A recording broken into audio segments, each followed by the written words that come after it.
Welcome to the second episode of Insurance for Dummies.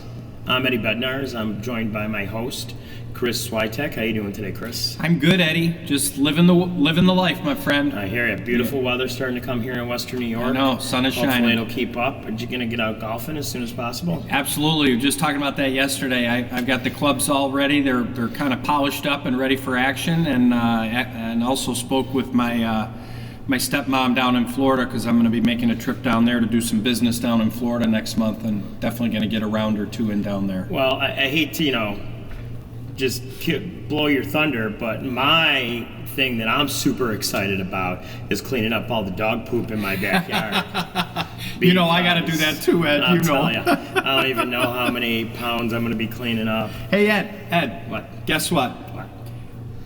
We had almost 1,400 hits on our first podcast last week. And we did that on Thursday, the 8th, We right? did it on Thursday. Not the 8th. What day was it? The 4th? 4th, yeah. 5th, whatever.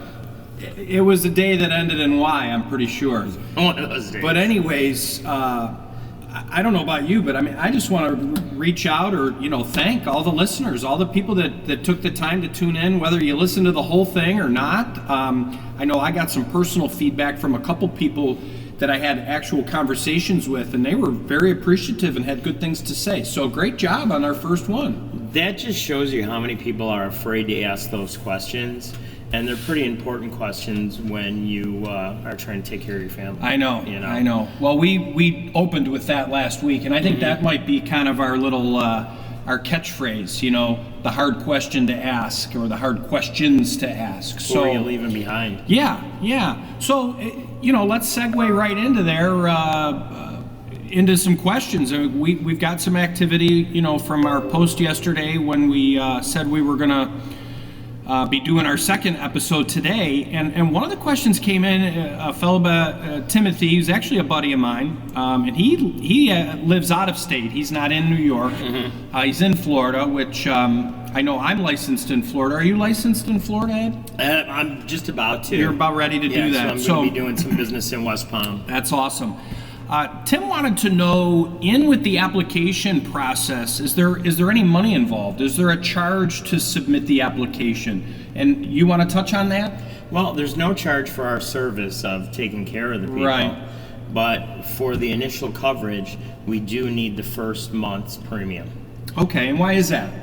Well, basically, it pays for the temporary insurance, especially in New York State. That way, if God forbid something happens to your child while we're in the underwriting process, they're taken care of. Yeah, and a lot of people don't realize that. And that is one of the things that I actually use as a plus when I'm going through that process with a new client or even an existing client, to remind them that when we get to the application process and we're at that submittal phase, we do submit it, and that they're covered right away. And a lot of people are very appreciative and astonished by that it's like, okay, well, I could actually get declined, but even while I'm going through this process, God forbid if something happens, I'm covered?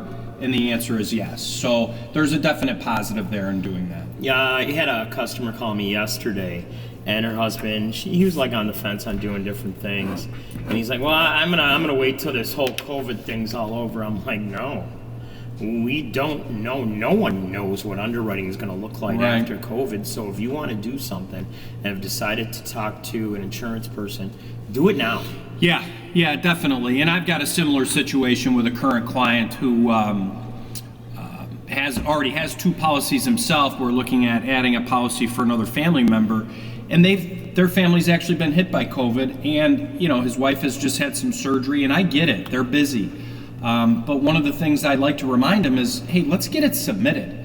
Yeah. Even with the 1 month's premium, and I don't like to talk like this, but down the road in a month or once the process is done, if they did decide, hey, we don't want to take this, you don't have to, and you're going to get that money back. So there truly is no cost to do it, even though you may have to put a deposit down per se. But hopefully we'll get him in this week. So and you hate to dwell on a negative, but I was sharing a story with you that one of my customers that I delivered a policy to him in December passed away early February. You mentioned that last week. So, I mean, none of us know when that time's going to come. It could be tomorrow. It could be a long time in the future. Yeah. And, I aggravate a lot of people, so I don't know when that's going to be. Hey, let's roll into the next question. Sure. And this is actually a good one because it's kind of a multifaceted, there's a lot of moving parts to this question. Who's asking the question, Chris? Well, Julie reached out. I believe she lives out in Kenmore, and she actually caught me personally. I was out walking the dog, and she said, "Hey, I got a quick question for you." And it kind of started out with children, and I rolled right into juvenile policies, grandkids, who owns the policy, what age, the whole deal. And, we just kind of started talking about a lot of different things. So what I had told her basically is, hey, let's say your son or daughter has a child. Now you're a grandma, your grandparents. Once that child reaches 15 days old and or has a social security number, we can start the process of getting that child set up with a policy. Now, some people think, it almost seems morbid to do that. But what I like to remind people of is that it is an investment. You get a whole life policy. It can be a small one. It starts building cash value for that child right away. And then you can get to a point where, say, the child's now 18, you can turn the ownership over to that child. They can carry on the premium, which is going to be pretty low because you got it when they were so young, and they can have that until they're 100 years old. So it's going to just continue to build cash value. The benefit value is growing, and let's just say at some point the child wants to use a portion of that money that's sitting there for college or a down payment on a car or house or whatever. Either way, it's an investment process. And it is a nice investment piece for that child. So don't always look at it as it's life insurance, which it is, but it does operate and function in different ways. Like I was always taught that when you're talking to someone, when we're going to figure this all out right here today, Chris, and if you want to wait on it, that's fine. But here's the thing, the next time we meet, what's going to happen? I'm going to be older. You're going to be older. Yeah. And I know the other day, my birthday's not till September 7th, but in insurance terms, the other day I turned 54. Right. Because you're always 6 months before your birthday. Yep. You're that other age. So goofy things like that happen all the time. And just so you know, and a lot of people get confused thinking it's 30 days or 50 days or 25 days, whatever. When a child is born, when they're 15 days old and you actually have a social security card, you can get insurance right then. Right. So, it's going to start building value right away. Right.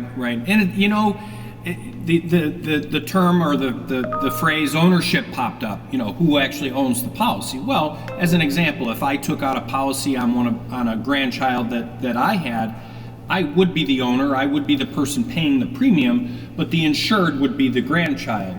And again, as I said, when that child reaches a certain age, you can turn ownership over and let them have a policy. It's theirs, it's their responsibility, and they can do with it whatever they want.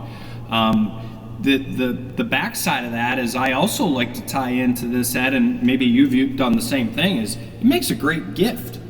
Yeah. Upon the birth of a child, it's like, okay, well, here's a present, or instead of waiting for the first birthday, you do it right away. But maybe you do wait for the first birthday, per se.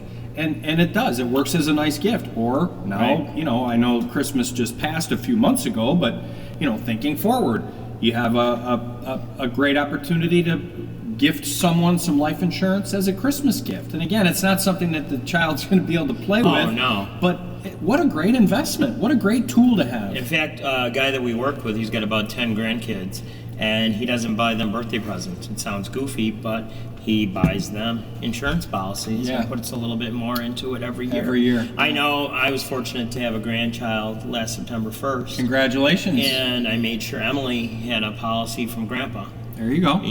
That she's going to have forever. Yeah. And that's the thing. You got to have an insurable interest in it so grandparents can buy insurance policies. You had Yeah. another question? I did. Well, there's another part of what Julie was talking about, and I'm going to defer this one to you. We've touched on it in the past, but Yes. I'm total transparency. I think you just know a little bit more about this than I do.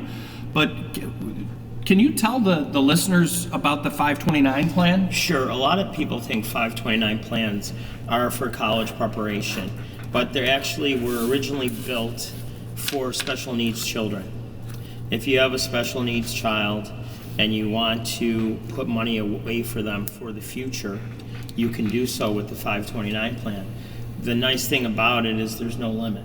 Oh. You can fund it however you want to, Okay. either a little or a lot. And here's the really great thing about it. Say you're an uncle or aunt and you don't have children yourself, but you want to help out your niece or nephew with special needs. Okay. You're able to do so. Okay. Okay?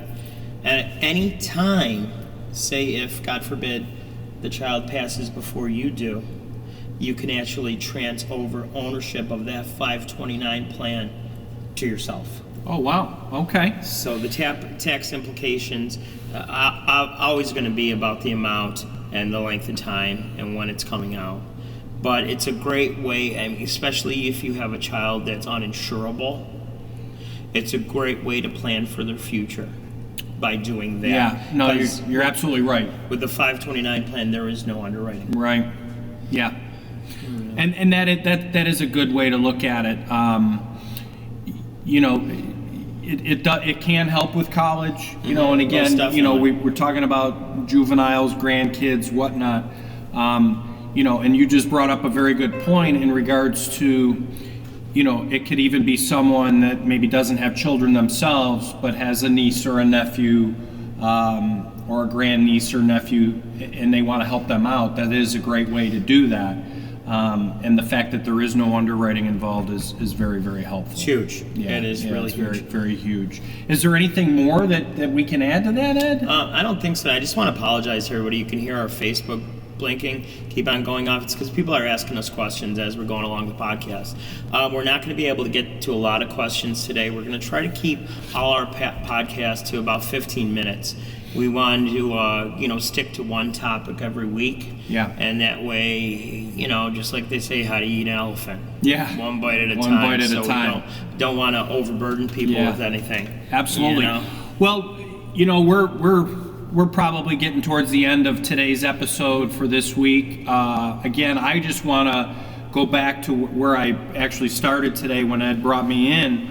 The fact that we're approaching 1,400 people that tuned in and took the time to listen from our first episode last week. Again, thank you from the bottom of our hearts, because this is a new adventure for both of us. Oh, most definitely. And, again, the reminder is that, it's not a sales pitch.